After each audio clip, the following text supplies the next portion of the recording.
Lektion 1. Lösning vid vägkanten. Byt däck och fortsätt vår resa, äventyr efter äventyr.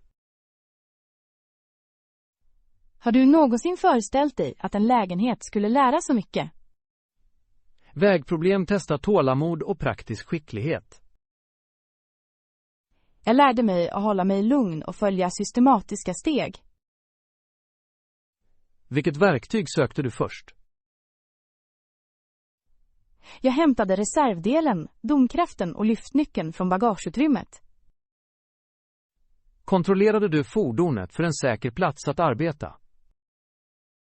Jag flyttade oss till axeln och tände varningsljusen. Aktiverade du parkeringsbromsen innan du började? Det gjorde jag för att förhindra oavsiktlig rullning medan vi arbetade. Hur lossnade du klackmuttrarna initialt? Jag använde stadig kraft och korsade mönster för att undvika strippning. Lyfte du bilen först efter partiell lossning? Jag gjorde det för att säkerställa stabilitet samtidigt som jag förhindrade hjulrotation. Placerades jackan under rätt jackpunkt? Jag placerade den förstärkta jackingpunkten nära hjulbrunnen. Höjde du fordonet bara tillräckligt högt för att rensa däcket? Jag tog upp det försiktigt för att undvika överförlängning och instabilitet. Hur snabbt tog du bort det platta däcket? Jag tog bort den med fasta jämna rörelser för att skydda dubbarna.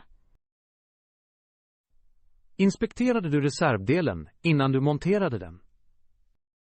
Jag kollade däcktrycket och letade efter synliga skador. Var montering av reservdelen enkelt eller besvärligt? Montering krävde noggrann inriktning och stadigt tryck. Har du dragit åt muttrarna för hand först? Jag spände åt handen innan jag sänkte bilen för att sätta hjulet. Har du dragit åt muttrarna i ett stjärnmönster efteråt? Jag drog åt i ett tvärmönster för att säkerställa jämn vridmomentfördelning. Sänkte du bilen långsamt och kontrollerade vridmomentet igen? Jag sänkte långsamt och använde skiftnyckeln för att slutföra åtdragningen. Säkrade du verktygen och lagrade lägenheten säkert? Jag placerade verktygen i deras fack och lindade lägenheten i en påse. Dokumenterade du plats och tid innan du återupptog resan? Jag noterade milmarkören och tiden för register och säkerhet. Förändrade händelsen din uppskattning för beredskap? Det lyfter fram värdet av kunskap, verktyg och lugn. Kommer du att bära ett komplett nödkit framåt? Jag kommer att inkludera ett punkteringsreparationssats, reflekterande triangel och handskar. Erbjöd lokalbefolkningen hjälp medan du arbetade på vägen? En förbipasserande bilist stannade och erbjöd användbara råd vänligt. Accepterade du hjälp eller avböjde artigt? Jag accepterade ett andra par händer när jag erbjöds tacksamt. Använde du ögonblicket för att öva konversationsengelska? Det gjorde jag. Ställde frågor och bekräftade terminologin högt. Hjälpte förklarande steg din språkretention? Verbaliserande åtgärder förstärkte ordförråd och procedurverb. Var reserven tillräcklig för resten av resan? Det bar oss till närmaste bensinstation för en professionell reparation. Övervägde du att ersätta reservdelen med ett nytt däck omedelbart? Jag jämförde kostnader och säkerhet och valde en permanent ersättare. Förändrade den oväntade pausen dina resplaner? Det förkortade en dag, men lade till en minnesvärd upplevelse. Träffade du andra resenärer medan du väntade i garaget? Jag träffade en familj som delade lokala ruttförslag och snacks. Berikade dessa möten resan trots förseningen? De skapade nya berättelser och vänliga förbindelser på vägen. Dokumenterade du reparationsprocessen för framtida referens? Jag spelade in anteckningar och foton för att vägleda framtida vägåtgärder. Kommer du att lära andra hur man byter däck nu? Jag planerar att demonstrera steg för steg i en framtida videolektion. Tror du att sådana praktiska lektioner kommer att locka tittare? Praktiskt, autentiskt innehåll drar engagemang och förtroende från publiken. Kan kontroverser uppstå från säkerhetsråd utan professionell certifiering? Det kan, så tydliga ansvarsfriskrivningar och uppmuntran att söka professionell hjälp är nödvändiga. Kommer du att inkludera säkerhetsvarningar i något instruktionsinnehåll? Jag kommer att betona säkerhetskontroller, lokala bestämmelser och när man ska ringa efter hjälp. Kan vägincidenter omvandlas till lärbart, trendigt innehåll? Med ärligt berättande, användbara tips och respektfull inramning resonerar de ofta mycket. Förändrade upplevelsen ditt förtroende för ensamresor? Det ökade mitt självförtroende och betonade värdet av förberedelser. Kommer du att sätta ihop en checklista för framtida vägresor? Jag kommer att lista verktyg, kontaktnummer och enkla procedurpåminnelser. Bör resenärer öva däckbyten för en nödsituation?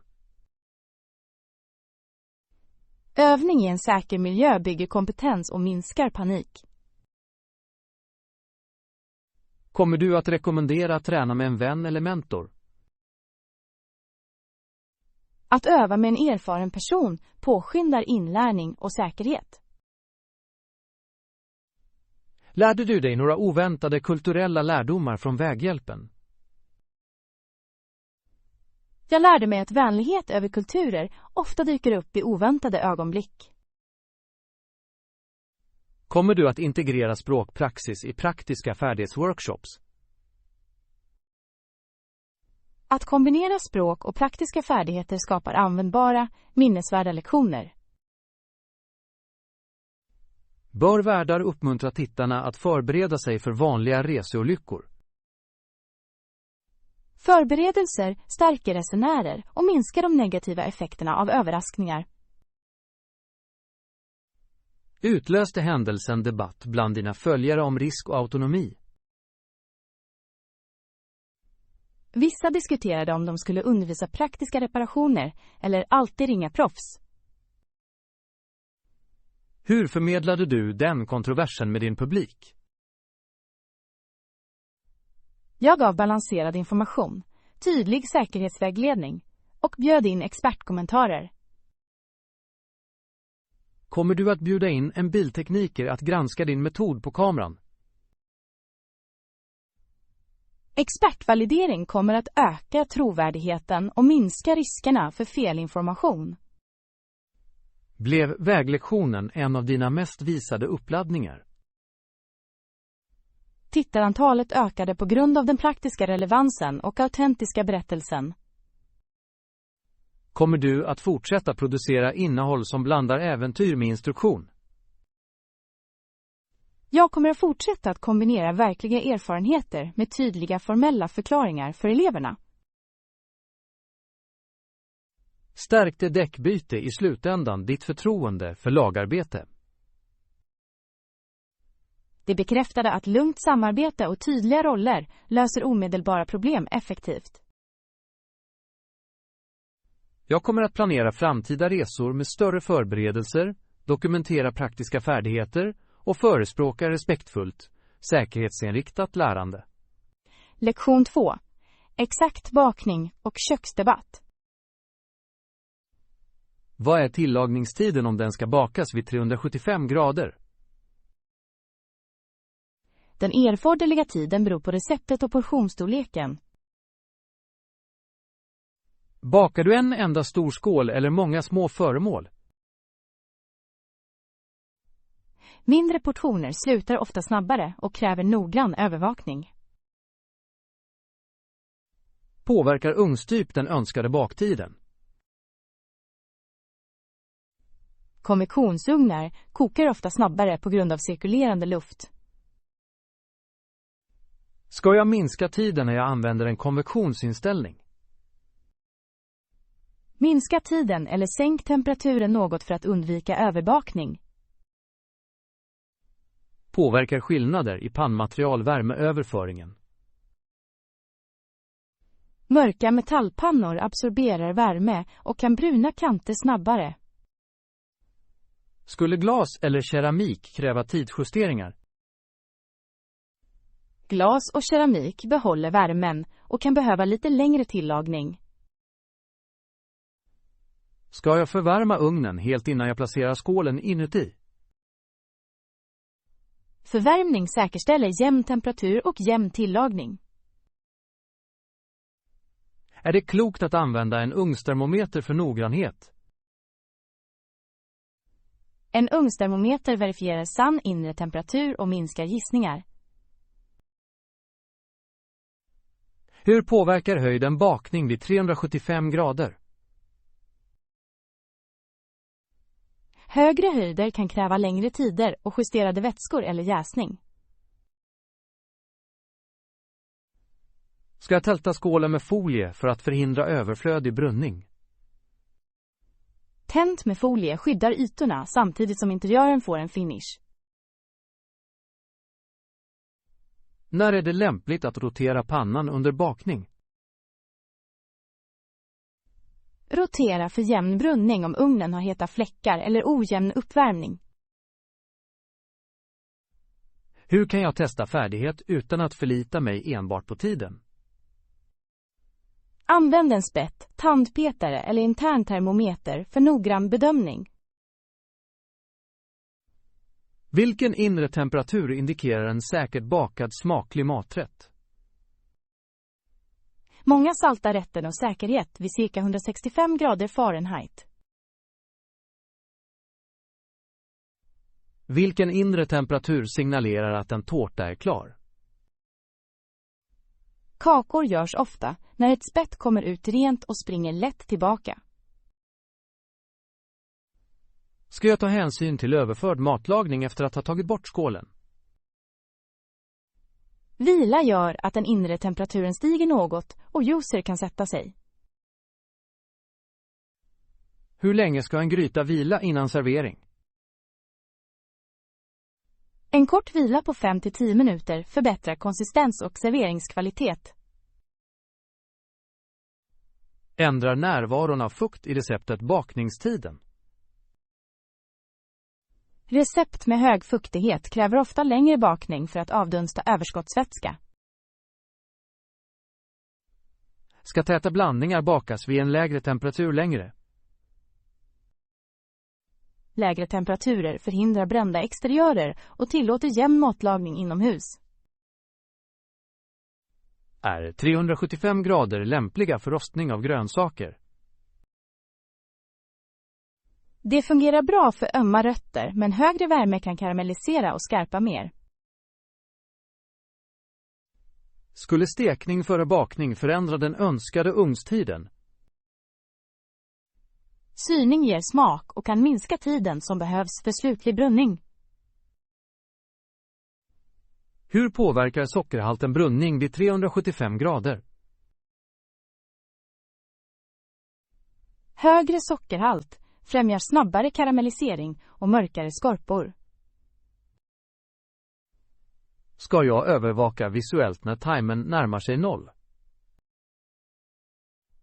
Visuella signaler förhindrar överbakning och bevarar avsedd konsistens och färg. Är konvektion och konventionella bakinställningar utbytbara i recept? De är inte identiska. Omvandlingar förbättrar resultaten och förhindrar överraskningar. Kommer användning av flera rack att ändra tillagningstiden? Flera rack kan ändra luftflödet, överväga avstånd och eventuell rotation. Ska bräckliga bakverk placeras i mitten av ugnen? Mittplacering säkerställer jämn värmeexponering och skonsam bakning. Kan baktider som publiceras i recept variera beroende på märke och författare? Ja, författare testar under specifika förhållanden, så tiderna kan variera i praktiken. Är det kontroversiellt att insistera på en enda definitiv baktid? Stiv insistering ignorerar variabler, erfarna bagare anpassar sig till förhållandena. Kan publikens förväntningar på skarphet kontra mjukhet skapa debatt? Preferenser för textur väcker ofta livliga diskussioner bland kockar och tittare. Bör säkerhet alltid ha företräde framför perfekt utseende? Livsmedelssäkerhet är av största vikt och trumfar estetiska problem varje gång. Kommer användningen av en snabbläst termometer att förbättra konsistensen? Snabblästa termometrar ger snabb och tillförlitlig verifiering av färdighet. Är visuella signaler som bubblande kanter tillförlitliga för grytor? Bubblande och brunade kanter är bra indikationer men bör bekräftas internt. Ska jag sänka sockerglasytemperaturen för att undvika bränning? Lägre ugnstemperaturer eller senare glassyraapplicering förhindrar bränning. Kan receptskalning kräva proportionella tidsförändringar? Större volymer behöver ofta längre tid, medan mindre partier slutar tidigare. Förlitar sig professionella kök mer på känsla än timers? Professionella kombinerar timing med taktil och visuell bedömning för precision. Finns det en risk att ta bort en maträtt för tidigt på grund av otålighet?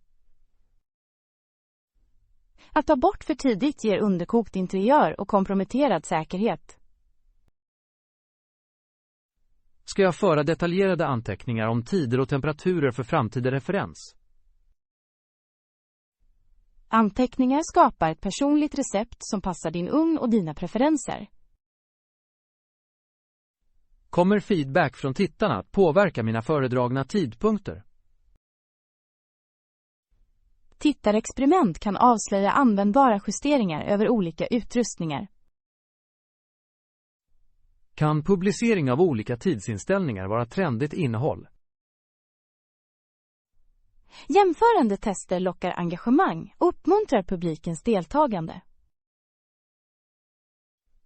Är det etiskt att presentera en metod som universellt korrekt på kameran?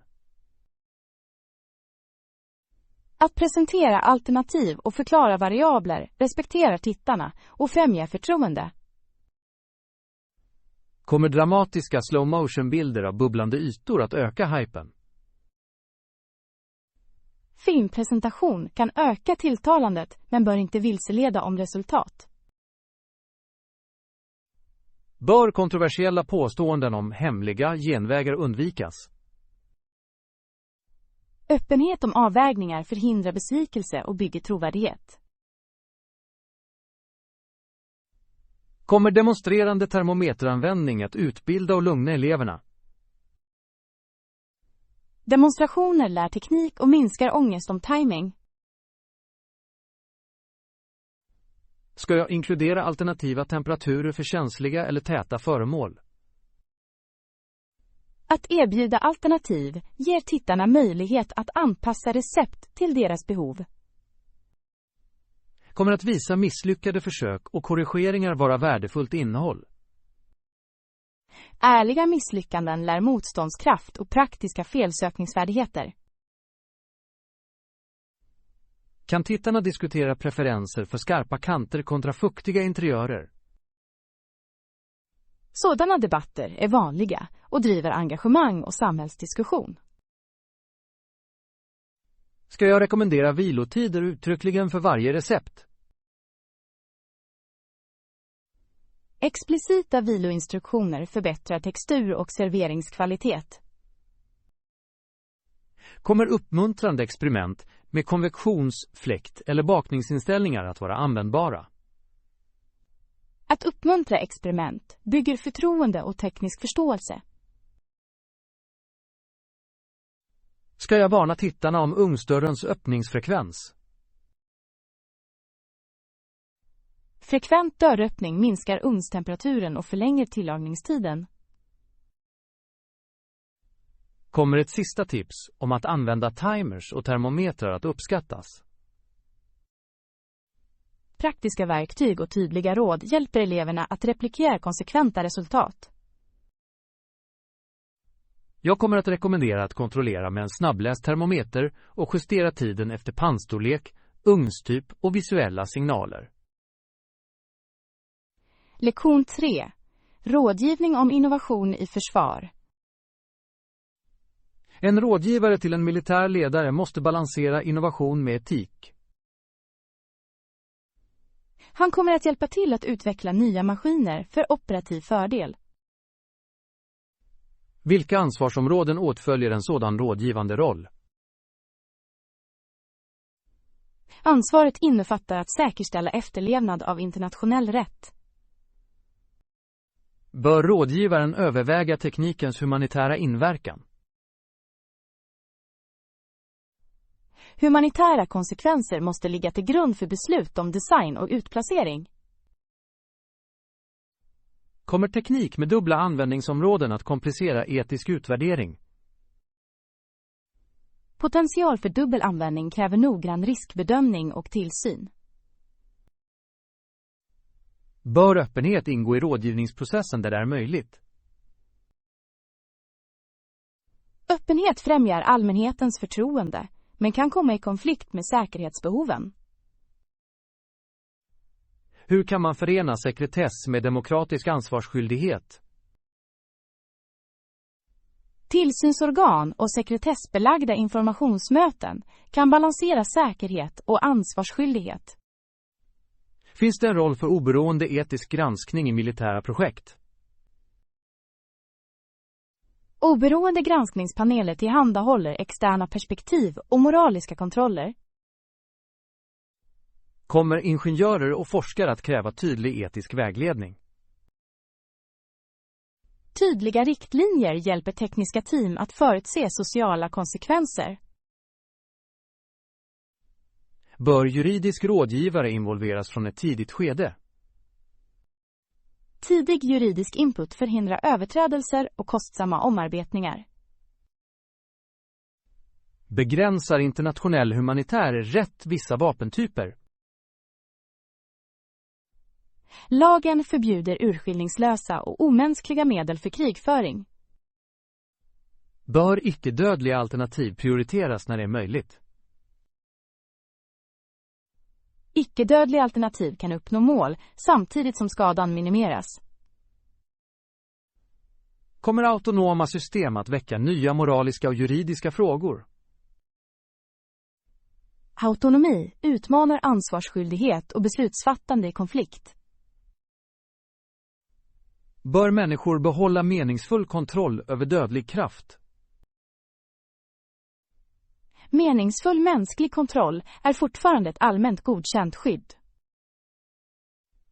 Kan maskininlärning införa oförutsägbart beteende i vapen?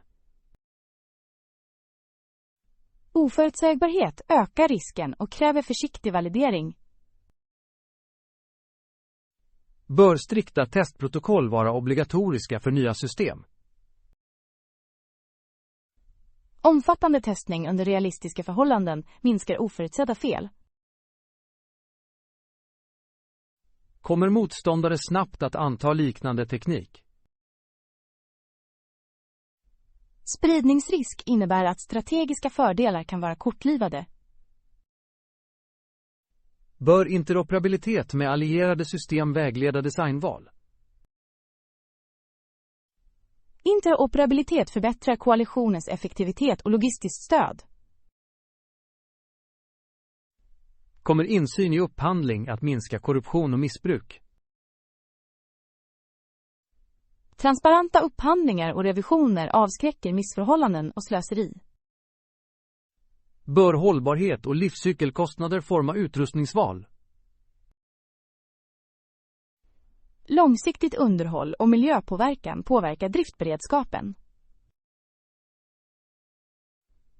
Kan etisk design inkludera minimering av civil infrastrukturskada? Design som begränsar sidoeffekter, skyddar civila och bevarar legitimitet. Bör integritetsproblem åtgärdas när system samlar in data? Datastyrning och minimering skyddar icke-stridande integritet och rättigheter. Kommer allmänhetens uppfattning att påverka det politiska stödet för nya maskiner? Perception formar policyn. Negativa åsikter kan begränsa program snabbt. Bör rådgivare samarbeta med civilsamhället och experter utanför militären? Inkluderande dialog breddar insikten och förutser samhällsproblem. Är moraliska dilemman intensifierade när liv står på spel? Höga insatser kräver ökad moralisk granskning och processuella garantier. Bör utbildning betona juridiskt och etiskt beslutsfattande för operatörer? Utbildning inbäddar normer och minskar sannolikheten för olagliga handlingar. Kommer tydliga regler för engagemang att integreras med automatiserade funktioner? Regler måste vara kompatibla med systembeteenden och mänsklig tillsyn. Kan missbruk ske under press eller felinformation? Stressiga förhållanden ökar risken för missbruk utan robusta skyddsåtgärder. Bör felsäker och graciös nedbrytning byggas in i system? Felsäkra mekanismer förhindrar katastrofala fel och möjliggör återhämtning. Kommer red teaming och adversarial testing att avslöja sårbarheter? Utmanande system med realistiska hot avslöjar svagheter tidigt. Bör beredskapsplaner ta itu med systemkompromisser eller fångst? Oförutsedda händelser skyddar känslig teknik och mildrar eskalering. Är exportkontrollerna effektiva för att begränsa spridningen? Kontroller hjälper, men kräver internationellt samarbete och verkställighet. Bör etiska ramar anpassas när tekniken utvecklas? Kontinuerlig revision säkerställer att ramarna förblir relevanta och rigorösa. Kommer visselblåsarskydd att uppmuntra rapportering av missbruk? Starka skydd möjliggör ansvarsskyldighet och avskräcker missförhållanden. Bör upphandling gynna leverantörer med etiska åtaganden? Leverantörsstandarder främjar ansvarsfull utveckling genom hela leveranskedjan. Kan den offentliga debatten om militär innovation bli polariserande? Debatter kan vara kontroversiella men är nödvändiga för demokratisk tillsyn. Bör rådgivare förbereda tydliga evidensbaserade motiveringar för projekt? Bevis och transparent resonemang stärker den politiska legitimiteten. Kommer simulering och modellering att stödja etiska konsekvensprognoser? Modellering hjälper till att förutsäga resultat och informerar bättre beslut. Finns det accepterade mätvärden för att mäta civil skaderisk? Etablerade ramverk uppskattar skada men kräver kontextspecifik kalibrering. Bör internationella normer eftersträvas för att begränsa destabiliserande system? Delade normer minskar vapenkapplöpningar och främjar återhållsamhet bland stater. Kommer engagemang med allierade att anpassa etiska standarder regionalt? Samordning med partner harmoniserar tillvägagångssätt och förhindrar kryphål. Bör investeringar i motståndskraft och icke-stridsförmåga fortsätta? Resiliensinvesteringar minskar sårbarheten och kompletterar hård kraft. Kan icke-militär forskning ge dubbla fördelar för det civila samhället? Många tekniker sprider sig till civil användning med breda fördelar. Bör offentlig kommunikation betona skyddsåtgärder och skyddsåtgärder enbart? Kommunikationen måste vara ärlig, inte bara lugnande, för att upprätthålla trovärdigheten. Kommer kulturella och institutionella fördomar att påverka rådgivande bedömningar? Medvetenhet om partiskhet är nödvändig för att undvika bristfälliga prioriteringar och blinda fläckar. Bör incitamentstrukturer belöna etisk efterlevnad i program? Incitament anpassar beteendet effektivt med moraliska och juridiska skyldigheter. Kommer iterativ granskning att anpassa program till nya bevis och normer? Iteration möjliggör korrigering och kontinuerlig etisk anpassning. Bör karriärbedömningar inkludera etiska prestationsmått? Etiska mätvärden förstärker institutionella värderingar och långsiktig integritet. Kommer samarbete med internationella rättsexperter att stärka politiken? Juridisk expertis säkerställer efterlevnad och hjälper till att skapa robusta normer.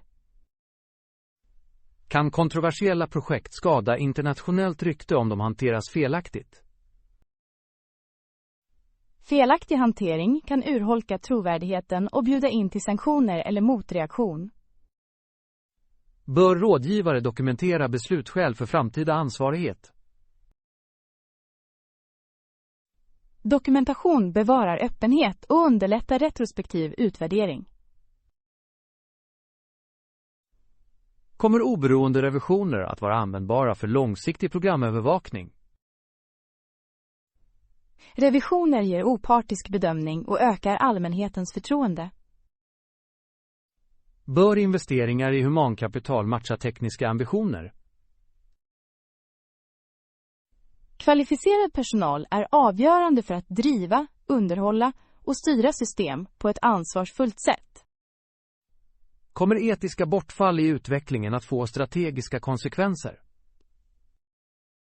Etiska misslyckanden kan undergräva uppdrag och strategiska mål djupt. Bör utbildning i etik och lag vara obligatorisk för teknologer? Obligatorisk utbildning främjar ansvarsfull innovation och välgrundade val. Kommer kontroverser kring vissa maskiner stimulera internationell dialog? Kontroverser kan katalysera fördrag och kooperativ styrning om de kanaliseras konstruktivt. Bör rådgivare prioritera deeskaleringsförmåga och defensiva användningsområden? Prioritering av defensiva och deeskalerande funktioner minskar eskaleringsriskerna. Kommer en rigorös offentlig debatt att hjälpa till att sätta legitima gränser för militär teknik? Öppen debatt definierar acceptabla gränser och förstärker demokratisk kontroll. Bör rådgivaren rekommendera en stegvis, noggrant övervakad utrullning? Stegvis distribution med övervakning möjliggör utvärdering och kurskorrigering. Kommer ledaren att ta ansvar för både innovation och dess konsekvenser? Ledarskap måste acceptera ansvar för beslut och deras moraliska resultat. Jag kommer att rekommendera försiktighet, insistera på rättsliga och etiska garantier och stödja ansvarsfulla tekniska framsteg. Lektion 4. Dialogen om taxiavgång. Utmärkt! Låt oss nu ta våra väskor och gå ut för att ta taxin. Är du säker på att föraren kommer att hitta oss lätt? Jag kommer att bekräfta upphämtningsplatsen och dela exakta koordinater. Kommer du också att kontrollera taxilicensen och identifieringen? Verifiering av referenser minskar risken för förfalskade tjänster. Ska vi bekräfta det beräknade priset innan vi går in? Att bekräfta biljettpriset förhindrar missförstånd och överraskningar. Kommer du att fråga om föraren accepterar kort eller bara kontanter? Att känna till betalningsalternativ hjälper till att undvika problem i sista minuten. Ska vi se till att mätaren körs efter avgång? En löpande mätare ger en transparent registrering av resan. Kommer du att notera taxiföretaget och fordonsnumret för säkerhet? Registrering av dessa detaljer förbättrar ansvarsskyldigheten om problem uppstår. Ska vi jämföra ride-hailing-appar för pris och tillförlitlighet? Att jämföra alternativ ger ofta den bästa balansen mellan kostnad och förtroende. Kommer du att ställa in den exakta destinationen för att undvika omvägar?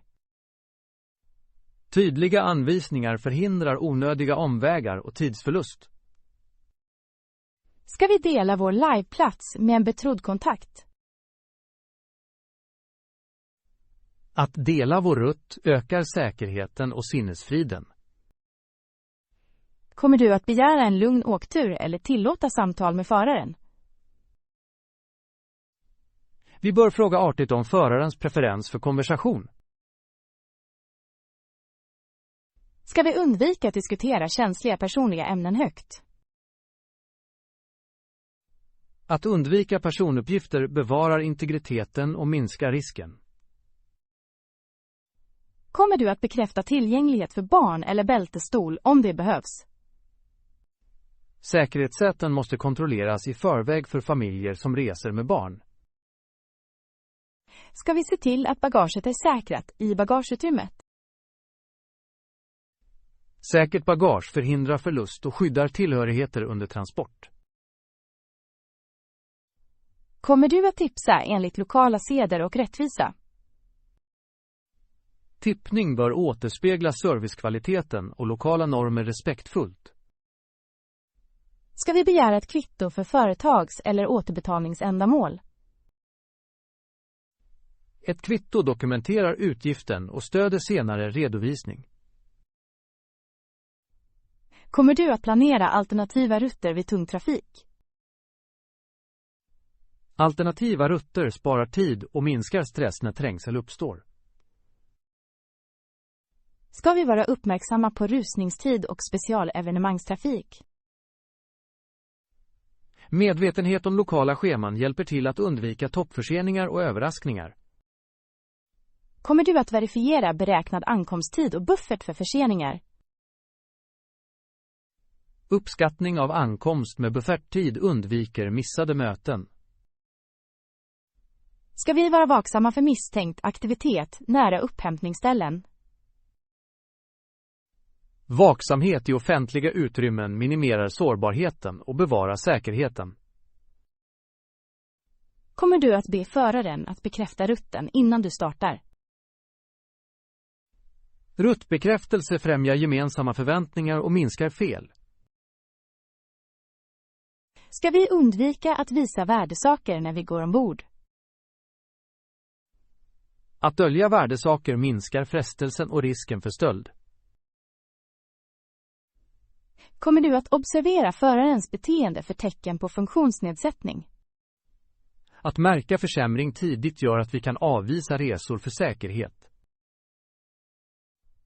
Ska vi artigt vägra att resa om föraren verkar osäker? Att avvisa en åktur under osäkra förhållanden är klokt och motiverat. Kommer du att be om stopp om vi behöver justera bagaget eller förbereda betalningen? Att begära ett kort stopp undviker fumling och besvärlighet under transitering. Ska vi hålla enkel tillgång till identifiering och biljetter? Tillgängliga dokument påskyndar verifieringen och minskar stress vid kontrollpunkter. Kommer du att bekräfta den bästa avlämningsplatsen nära vår slutdestination? En exakt avlämningsplats förbättrar bekvämligheten och tidpunkten. Ska vi notera några lokala taxiregler som kan skilja sig från hemma? Att förstå lokala regler förhindrar oavsiktliga överträdelser och böter. Kommer du att söka efter flerspråkig support eller översättningsfunktioner i appar?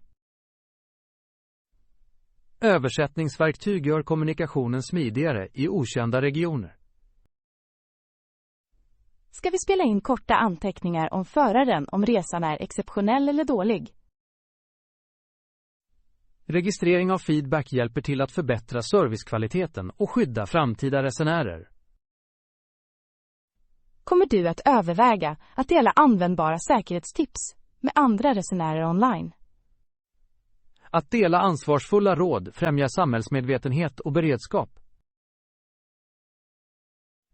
Ska vi planera för dricks och betalning i både lokal valuta och kort backup? Dubbel betalningsberedskap löser oväntade kontanter eller kortproblem bekvämt. Kommer du att respektera förarens preferenser när det gäller stopp och omvägar? Respektfulla förhandlingar balanserar våra behov med förartid och rutter. Ska vi undvika konfrontationer och istället rapportera problem till myndigheter eller plattformar? Rapportering av formella problem bevarar säkerheten och dokumenterar incidenter korrekt. Kommer du att kontrollera renhet och underhåll i fordonet innan du startar?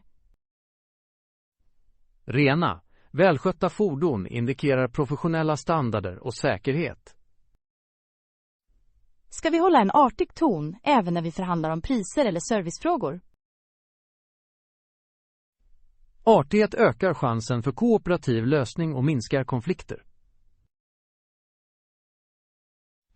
Kommer du att bekräfta de slutliga avgifterna innan du lämnar fordonet? Slutlig bekräftelse förhindrar tvister och säkerställer tillfredsställande avslutning. Ska vi erkänna utmärkt service med en positiv recension när det är förtjänat? Positiva recensioner belönar bra förare och vägleder andra passagerare mot kvalitetsservice. Kommer vi att hålla oss medvetna om lokala taxibedrägerier och vanliga varningar? Medvetenhet om lokala bedrägerier minskar sannolikheten för att bli offer för bedrägeri. Ska vi ta emot hjälp med väskor endast från föraren om vi litar på dem? Att acceptera hjälp bör baseras på observerad professionalism och komfortnivå. Kommer du att förbereda dig för att lämna snabbt och säkert när vi når vårt stopp?